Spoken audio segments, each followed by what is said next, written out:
Yeah, so to carry on from where I left off, I was talking about me wanting to sing and why this didn't happen and what did happen. So, and I got to the point where, yeah, I was dating with this dude and how we were, exploring different music ideas and whatever else. So, around this time, I think what happened was that I put out an advert somewhere, maybe like a music centre or something, to find like-minded musicians who to work with, because this was before the days of TikTok and Twitter and Instagram and Snapchat and all of these so many different social medias that we have now. Um, yeah, it was before all of that. I think maybe the most thing people were using then was like Facebook. I think maybe it was just like starting to get popular. So yeah, so and that was the done way of meeting people and connecting with people. Then was to like if you wanted to, well, if some musicians was to like put out an advert, like a poster advert somewhere, notifying people. So I think that's what I did, and yeah, I think I started meeting musicians to work with. Yeah, so I was inviting some people around, like to not audition, but to you know, to test out music ideas. And for example, there was one young dude, this young German white guy actually. He was a guitarist, and I remember he came over the once, and I was like going through my songs. And for example, what I'm saying is this is the kind of reception that I was getting from the musicians that I was trying to form some sort of collaboration with. So, for example, this young white German dude, he played guitar, and for example, I have one song that it goes like da da da da da da da da da da da da. Oh, and he was like, you know what? I must have sang it two different ways. I sang it like that, how I just have, and then I sang it another way, like da da da da da da da da da da da da da da da da, and he was like, "Oh, I prefer when you sing it that way, like da da da, just straight, flat, rather than with all the melisma and embellishment." He was like, "Yeah, I prefer it like that." So what I'm saying is, I was meeting musicians, and these were the kind of conversations that I'd end up having with the musicians that, I was trying to like collaborate with. So, for example, another guy who I met, I think he was a guitarist as well, but he was a bit more. So he was more mature. This was a black dude, and he was from London. So, and I think he was very much on like the music London scene. I think he was a producer or something like this. To be honest, I really can't even remember how I met him. But quite a nice looking guy, and like I said, he was a music producer and very nice guy, very like gentleman type of dude, gentlemanly, you know. And so he came, I was like in talks with him, about things, and he was very complimentary of my voice, and he was like, you can't, because I think I just was having, maybe I was saying to him, sometimes when I'm singing, and people attack, like in a jam session or something, for example, I was telling him, oh, sometimes when I'm singing, people always tell me I need to sing louder, like I need to project more, and this and that, or they try to tell me about my voice and this and that.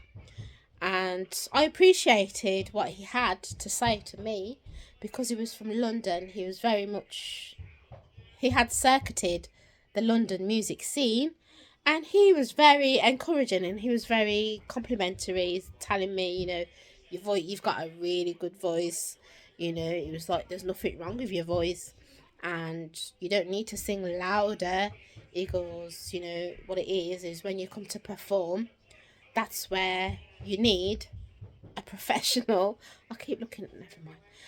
You need a professional quality microphone, which is going to pick up the different tones and textures in your voice.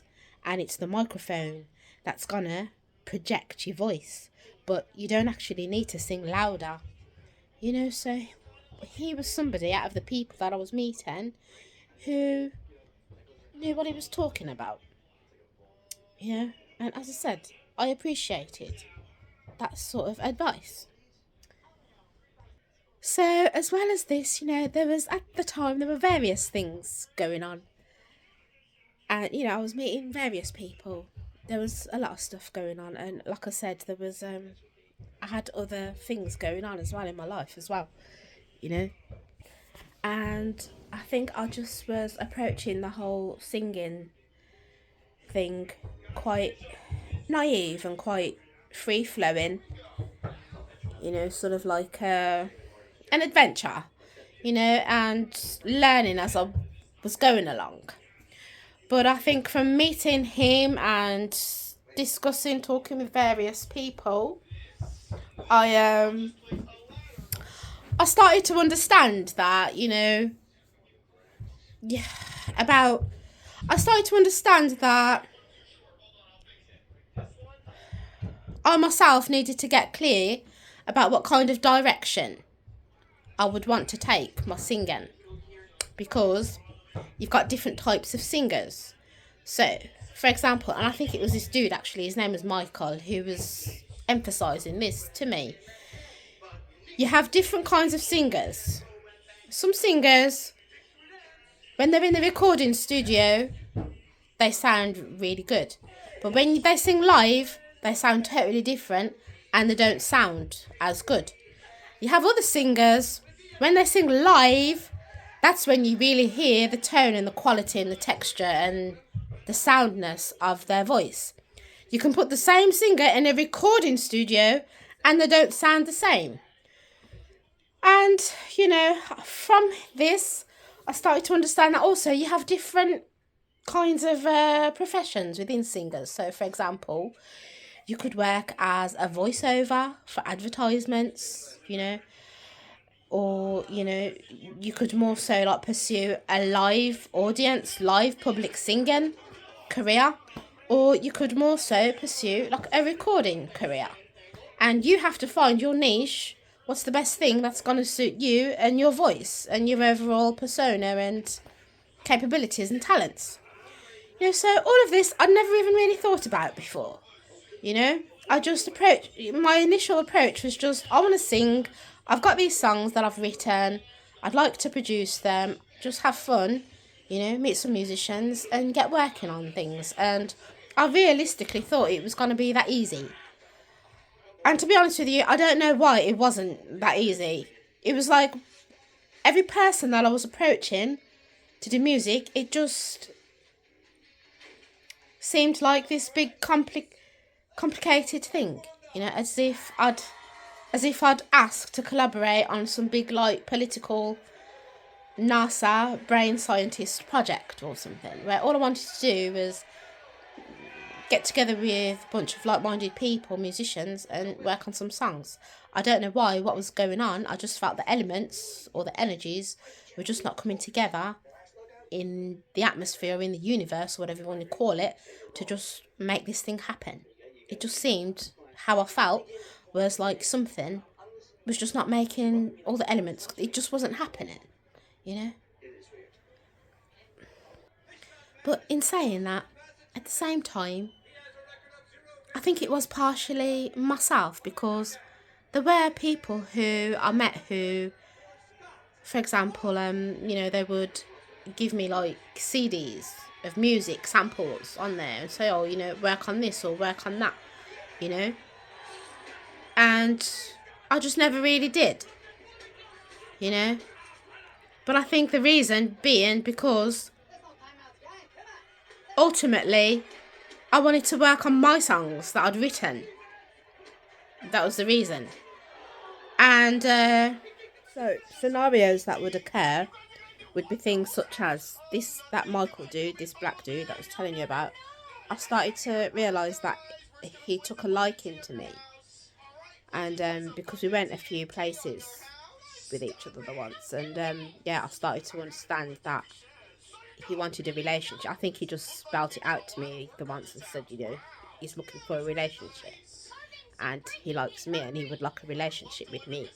But I just, you know, I really was not interested at that time. I was with somebody and that's not what I was looking for at that time. But to be honest with you, he's the sort of dude then, because he was quite mature and I wasn't very sort of like learned and experienced, you know, in this area in relationships, you know. But he's the kind of person, if I was to meet him now, for example, I think I've grown to the point where I could handle somebody like this maturity level now. But I think at that time, he was just, you know, he was too mature for me. You know, this is just not where my mind was at with a person like him at the time, you know. So yeah, there's that, and I did come to a time where I said sometimes people would give me like samples of their music and say, oh, you know, maybe put some lyrics on this, you know, sing on top of this track, you know, like this. And I said that I didn't. In some instances I did. So for example, one of my African friends, I remember he gave me some samples of Afro beats, and there was one really nice song on it actually. I made it really nice actually, really nice lyrics, nice song. And I think what I started to do was collate, put together. I started to get organised, you know, and I think I started to sort of like get a number of songs together and say, okay, these are the 10 songs, 6 on one album, 4 on the other album, you know, let's go in the studio and I'm going to work on these. Actually, I did get to that point, which I will get to in this series. But yeah, so to come back to what I was saying earlier about the guy I was dating and how I was finding that generally, basically, I just felt, like I said, he was making out like he's the expert and I'm just messing about and not in so many words, but that is what was going on. And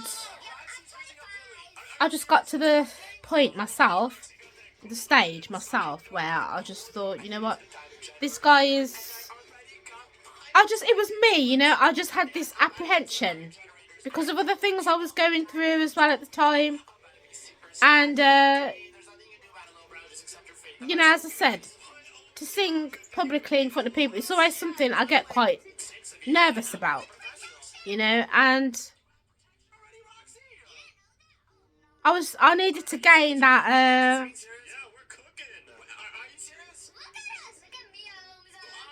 that practice, you know, to rehearse and practice and to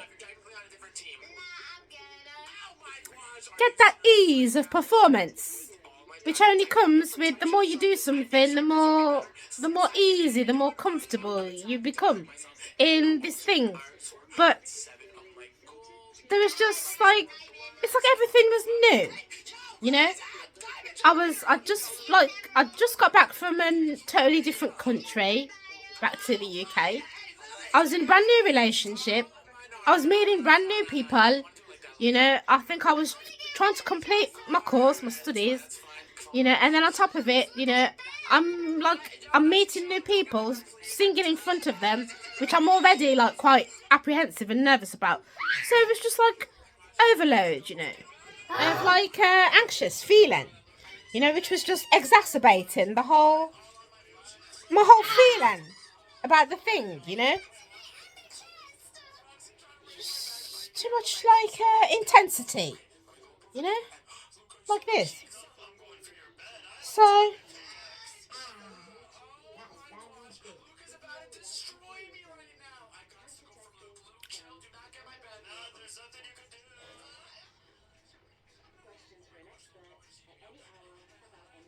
I started to say to myself, you know what, this dude is not the only, like I've said in one of my other videos, Yeah, about being ignored when you feel like people are ignoring you. It could be your friends or your boyfriend or your work colleagues or whoever. So go and check that video out as well if you haven't seen it already, and leave a like and leave a comment as well. Yeah. So I said, you know what? This guy's not the only musician in the world. Okay.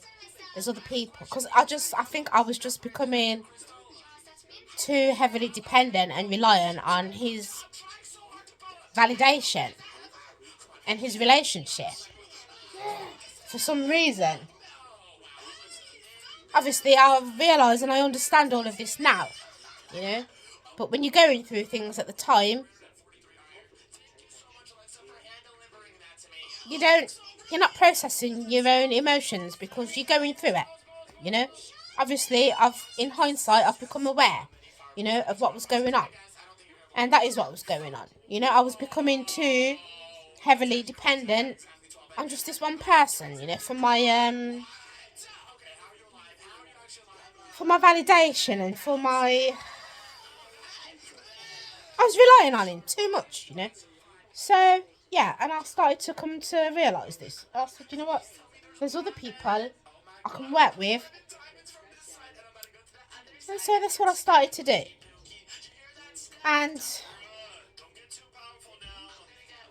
I started going in the studio. I met this one dude. Again, he was a drummer. And he'd been drummer for Maxi Priest. And this other dude who played... what's that big bass cello?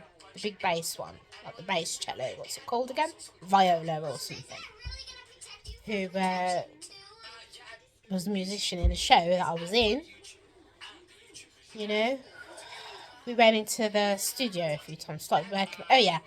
And the guitarist who was my brother's friend. You know. And I started working on my songs.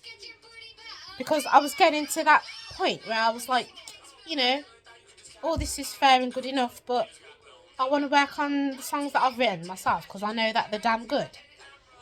So that's what I started doing. And one of the musicians, after maybe like 2 or 3 rehearsals, I think I just started to find that musicians, they can be a little bit elitist in their behaviour and in their mode. And like all performers, they're very protective over their own career, reputation, and who they're working with. And they themselves want to work with people who already have a good standing and a good reputation, or who are already established as a musician or as a singer, because it looks good for them, you know, on their resume or their CV or whatever. So I think this is another thing what I started to find and what I started to discover. And how I started to feel was, I just started to feel like there was this pressure to, okay, when you start working on music, you have your songs, you have your band, you have your musicians, you go in the studio, and you need the time to create and to perfect. And I just felt as soon as I'd hardly even got anywhere, I'd hardly even done anything. As soon as I started embarking on this thing, I just felt this excessive pressure from the people that I was engaging with. Like, I should have it all together. Like, I should have my promo package, and I should have, 2 years lined up of gigs, you know, already, you know, and I should have, like, my tour. I should know where I'm touring, who I'm touring with, how much the tickets are. I was just feeling like this. Like, there was all this expectation, you know, and questions, you know. And I was literally just starting out on embarking and on initiating and getting my ideas, like, out there, you know, which takes time in itself. You know, it takes time to create and to rehearse. But there just seemed to be this already pressure of like, well, you're making music for what then? When's your gigs? When's your tour? You know, when you're going to be famous then? Where's your website? Where's your this? Where's your that? You know, and I'd literally just started, you know, creating stuff.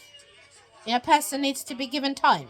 It's like, for example, you've got a book, you know, say you're writing a book, you know, you need time to write the book first. And it's like as if people are already asking, okay, so when's your book going to be published then? You know, why is it not a #1 bestsellers on New York bestsellers list yet? You know, what's going on? It's like, I got to write the book first, you know. This is what it felt like, what I was feeling like. Yeah, and this is also what was going on. So, for example, with musicians, they spend weeks rehearsing. After they've rehearsed, and everybody, including the singer and everybody who knows what they're doing, they then go and perform publicly. They do gigs. But I don't know what it was with me. I just felt like everything I was trying to do, I was just being rushed. Yeah, and I'd rehearse, and then it was like, come on, let's go do a gig now. It's like, I gotta know what I'm doing first. You know, it was like this. I was just being rushed by the people that I was around. You know? It was like we'd have we'd just meet up like 2 times. We would have met up maybe 1 week or over the span of 2 weeks. We would have met maybe 3 times, and it would be like, okay, come on, let's go gig now, let's go perform now, and then, you know, let's get the cameras out and film it as well and put it on your website. Yeah, and we'd probably rehearse like 2 times. You know, and then what you're videoing, it's supposed to be like your top performance. You know, I don't know what was going on, but this is what was going on. This is what I'm saying. You know, it's like I was just being rushed. You know, and then it's like all elements were just either not coming together or just getting messed up. And as I said, you're nervous as it is. You know, even someone who's like top professional, yeah, who's on TV every day, even they get nervous. Sometimes they need to have beta blockers and all kinds of pills just to calm their nerves down. And you're already nervous, and all these circumstantial scenarios was just exacerbating the situation, making me more hyper nervous, you know. So what I'm saying is, yeah, sometimes I tell people that I suffer from anxiety. To be honest with you, I don't have anxiety, and I'm not even really a shy person. I'm quite a social, quite an outgoing person, you know. But when there's just this excessiveness, intensive energy, you know, and overload and pressure and people rushing you, you know, obviously if there's a scenario that already gets most people quite nervous, yeah, like publicly speaking or whatever, and then you're just being rushed on top of it, yeah, and having all these overwhelming circumstances going on top of it, obviously it's going to exacerbate your nervousness, yeah, you're going to become like hyper overwhelmed nervous, you know. So, and that's what was going on, you know. So then it's like time would come for me to perform, and I'd just be like hyper nervous, more so than normal, more so than, you know, just usual nerves, performance anxiety, performance nerves. You know, it was like having like performance anxiety times 300%, you know, times 1,000. You know, it was like that. Yeah. So to end this video, I will conclude here. So that viola bass cellist dude, he buggered off to go and work with this more established singer musician, which was all good and fair enough. You know, I would probably do the same thing if it was myself. You know, and and then the drummer dude, because he used to go to, I think, like the reggae nights, like the dance hall clubs and stuff, and I think he was out one night and he got shot in his leg. That's what happened with him. So I didn't see him for a time, which left sort of myself and the guitarist dude who was my brother's friend.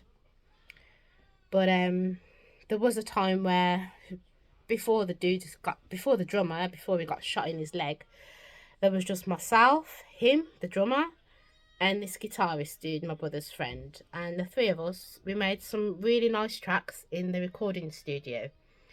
So we got some recordings that sounded really on point, sounded exactly how I could hear them and feel them in my head. You know, just really sort of like summer vibes, like live, like funk, you know, funk soul, nice. Some of the other recordings, my voice didn't sound too hot on them, and they just didn't sound too hot. And the issue that was going on with us three was that the music we were doing was really good, was really nice, but we just was missing a bass player, which would have completed what do you call that, a quartet, trio quartet or something. It would have completed the band, and it would have given that, you know, that base, that foundation, you know, to the sound, to the music. Because the music we was producing just was sounding, the songs were good, but they were just sounding airy because they needed that bass. We just couldn't find a bass player. And the ironic thing is, what I'm saying is, my partner at the time, he was a bass player, and he could have easily just jumped in and rehearsed with us, you know, but that's just how he was being. You know, he just was focused on his own thing, you know, and he wasn't really interested in collaborating, helping me out with my thing. And literally, that's all we would have needed was a bass player. We could have continued nicely, you know, and the songs just would have been sounding hot. But as I said, this dude, whatever happened to him happened with him. And me and the guitarist, we performed around a few places. But then what I'm saying is things like this would happen. So for example, me and the guitarist, we went to this cafe, open mic session, the 1 week. And I was sounding good. The music was sounding so good. There was lots of people in the audience. Lots of people turned up this week. And we said, let's go back the following week and record it. Bring a camera guy to record it. We can upload it on the website. So the following week, we did this, and literally nobody was there. It was like the week before, the place was packed, and the following week, when we brought camera person to film it, the place looked empty, and the music was, you know, there was just not that vibe. So what I'm saying is, this is the kind of thing that kept going on with me and my music. Like, it just was not happening. Whatever I was trying to do, it just was not happening. Like, nothing was, it would come together for a time, and then it just wouldn't come together. The way I could see it coming together, it just was not coming together. Like, someone in the clouds just did not want this thing to happen. Oh, what kind of silly timer is that?